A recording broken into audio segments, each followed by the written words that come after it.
Making a rare corporate move, admitting the company made a mistake. This coming from Boeing CEO after that door plug flew off of the Alaska Airlines jet at 16,000 feet.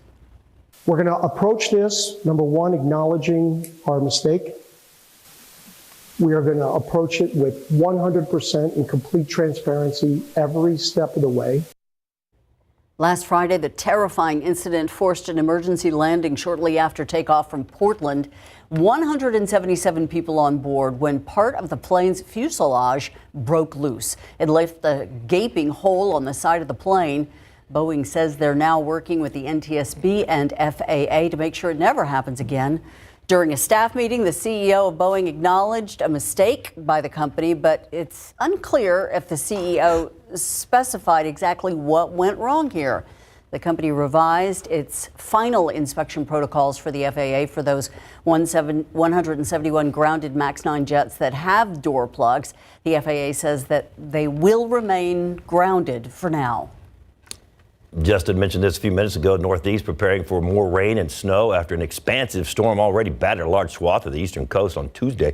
At least 4 deaths have been reported in Alabama, Georgia, and North Carolina. Since Monday, nearly 24 tornadoes have hit and hundreds of thousands of homes, businesses without power.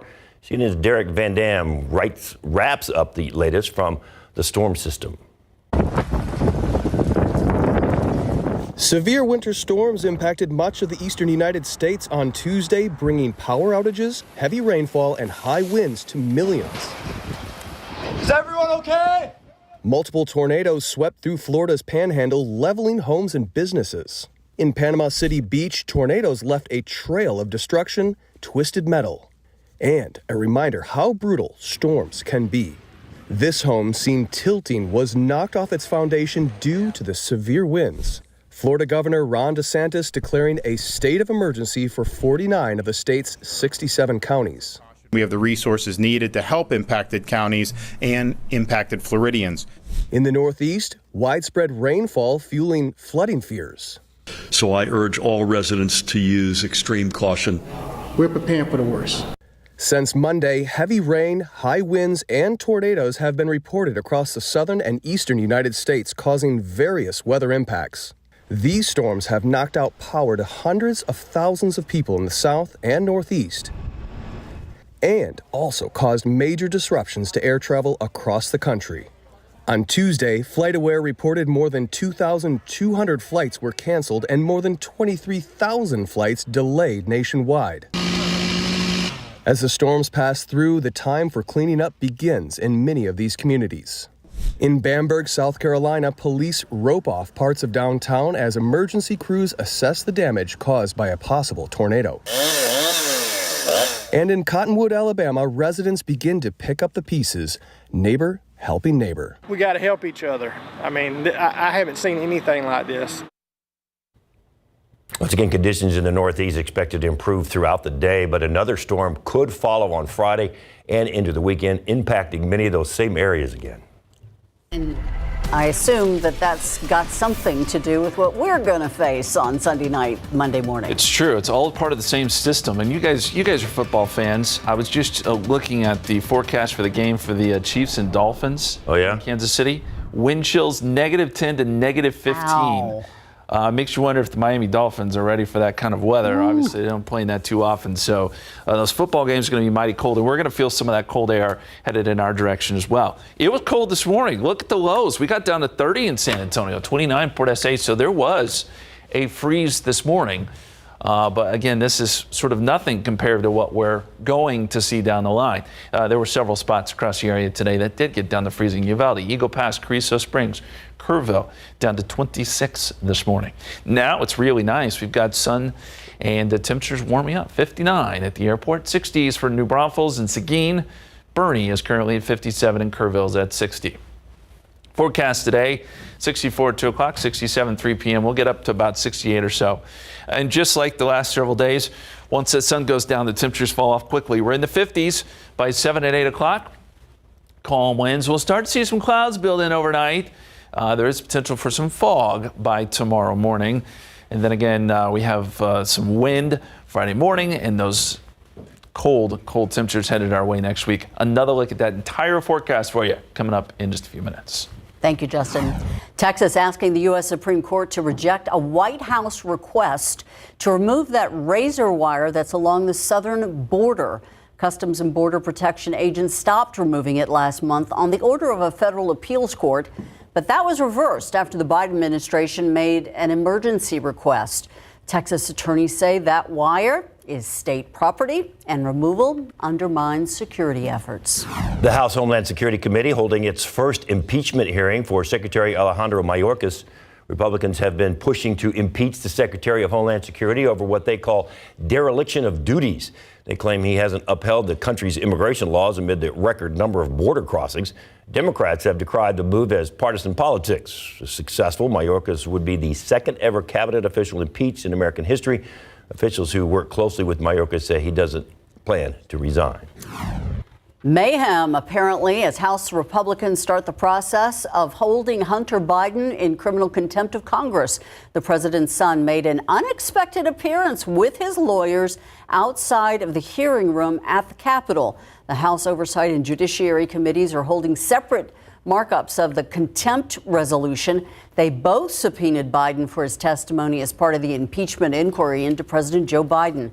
But the son refused to show up for a closed-door deposition last month and instead held a press conference outside demanding a public hearing. If the contempt resolution passes out of committee, it will then be referred to the full House for a vote. And if that succeeds, the Justice Department could determine whether they will prosecute. Lawmakers proposing $7 billion in additional funding to extend an internet discount program for low-income households. The Affordable Connectivity Program is set to run out of funding by the end of April. That would mean abrupt price hikes for the tens of millions of people who benefit from it.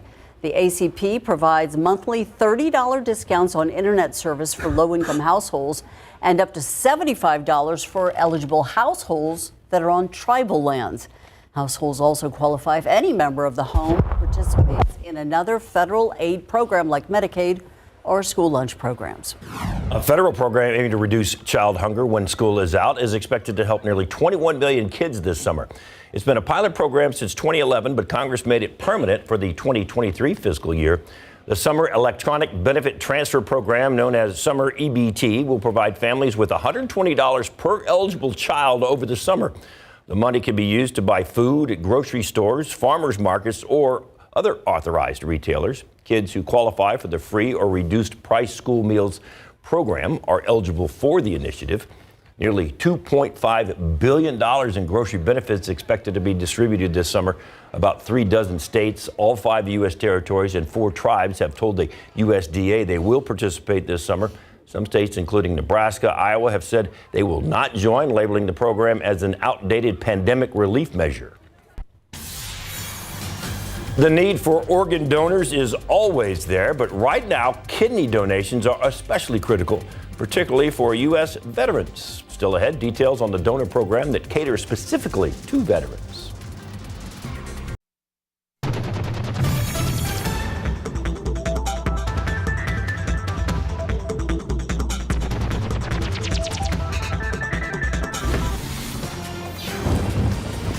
The need to recruit new kidney donors has gone from necessary to critical, particularly for U.S. veterans. Just last year, the number of living kidney donors was roughly 4 times less than that of deceased donors. And that's not a good ratio, given how much more successful living kidneys can be. But a Texas nonprofit is recruiting from our VA ranks to fix it. David Hardaway was having coffee with a friend when luck sat down right next to him. David, a retired U.S. Army lieutenant colonel, was sharing his urgent need for a kidney. His friend told him about a program exclusively for veterans. Through the DOVE program, we're able to bring in these donors and evaluate them to see if they are a candidate for kidney donation. DOVE pairs veterans with living kidney donors, and David is the first recipient of the Houston VA program. His new kidney was donated by Amanda Holton, whose brother was a vet who died from renal disease. She felt like it was her calling to still donate to another veteran in need. For David, it came just in time. Get a kidney for me changed that period to a comma. To my wife of 38 years. I have 2 daughters, 1 son, 1 daughter that's disabled. And they were impacted because they're happy to have me around for a few more years. Living donors are preferred over deceased donors because that reduces the recipient's time on the waiting list. The new kidney usually functions immediately and on average will last 15 to 20 years. It's been a blessing for our veterans who've done so much for their communities and live a fuller and longer life. Now, Dr. Pan says if you donate a kidney, you need to be at least 18 years old, but most centers also require a donor to be 21, and you should be in optimal health. So you can't be obese, have uncontrolled diabetes or high blood pressure, and of course, you must not smoke. But they need you, so think about it. Outside with live cameras, nice day, 62, blue skies. Forget that wind and stuff we had and what's coming and just enjoy right now. Yeah, you got to enjoy the moment. Today and tomorrow will be pretty nice, but it's Friday and then, of course, next week where things change a little bit. So far today, 59 after a morning low of 30, so we were below average. And yes, we did see our second freeze of the season officially at the airport. Records are 86 and 17 set back in 1963 and 1962. We may be getting into this range here by next week. More on that forecast for you coming up. You've been hearing sound effects all throughout this newscast, courtesy of Mountain Cedar. Just wanted to let you know, do not adjust your televisions or your computer model. Just don't worry about it. It was just him coughing. Well, probably. Yeah. I don't like. We're going to get past it, David. It's going to be okay, I promise. Isn't Valentine's Day supposed to be like? It's like the unofficial end. And I was talking with Mark earlier this morning. We were thinking back a few years ago. About this point, it reached 40,000. So you know what? It's better than it could be. We're going to look at the positives here. No, Valentine's Day is like another month. Yeah, Wow. it is. Okay. But I think it's almost a month. I mean, a little over a month. You can handle it. I think we're That's peaking being right positive. now. Yeah, positive thoughts. Positive thoughts. He's coughing now. Yeah. 1,300. Don't make me Cedar. laugh. That's where we are right now today. Molds are low at 280. And yes, we'll see where we end up next couple days. Now, the problem is we're going to have some more wind on Friday, which could kick up the numbers some. 59 right now. Dew point is at 36 years. Dry. Skies are mostly clear. We've got a south-southwesterly wind at 13. That's always a wind that's going to warm us up.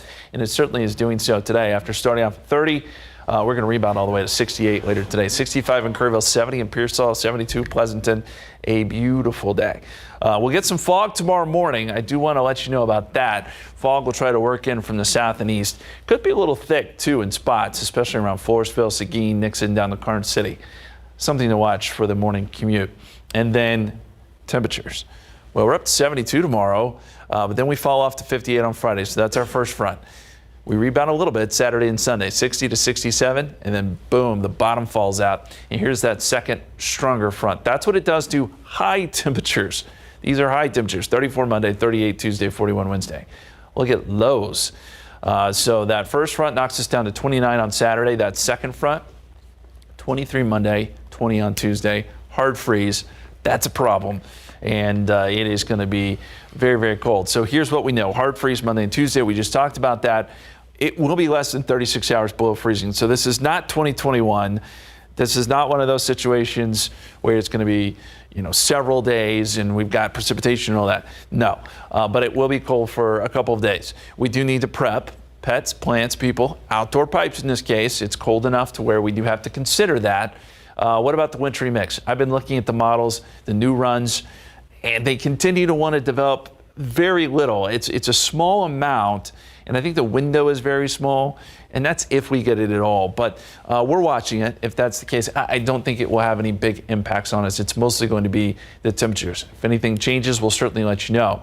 If you're heading out to the MLK March on Monday, look for wind chills in the single digits and teens. Yeah, 20s for temperatures 9 to say 11 o'clock when the march is underway.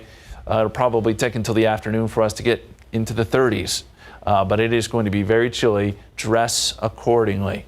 In the extended forecast, we got 72 Thursday, 58 Friday, with some very gusty winds, gusts to 50 miles per hour. So that's a day we're watching where those winds will really be howling. It's going to be another one of those situations where some limbs and stuff could blow around. So we got to be careful there.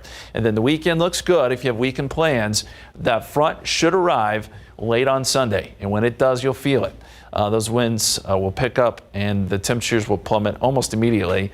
34 again on Monday and 38 on Tuesday. So that's the big change for next week. We'll be here to keep you updated, and the KSAT weather app will be updating as often as we can to keep you posted on all these changing weather patterns we got, guys. All right, we're going to keep you busy this week. Yep. All right. Are you ready for some delicious food made with love? Yes, indeed. Oscar Carmona with Amor Tacos and Enchiladas. And the secret to your food is? Amor. Yeah. I love seeing our customers, couples, families, and, something I frequently tell my cooks is do it with love. Amor. Just about ready to open the second restaurant, and we get to taste all of this good stuff. Want a classic cocktail? How about the bar coming to you? Yes, indeed. Tapster's Mobile Bar, and we are going to make some of the good ones. All that and more in just a few.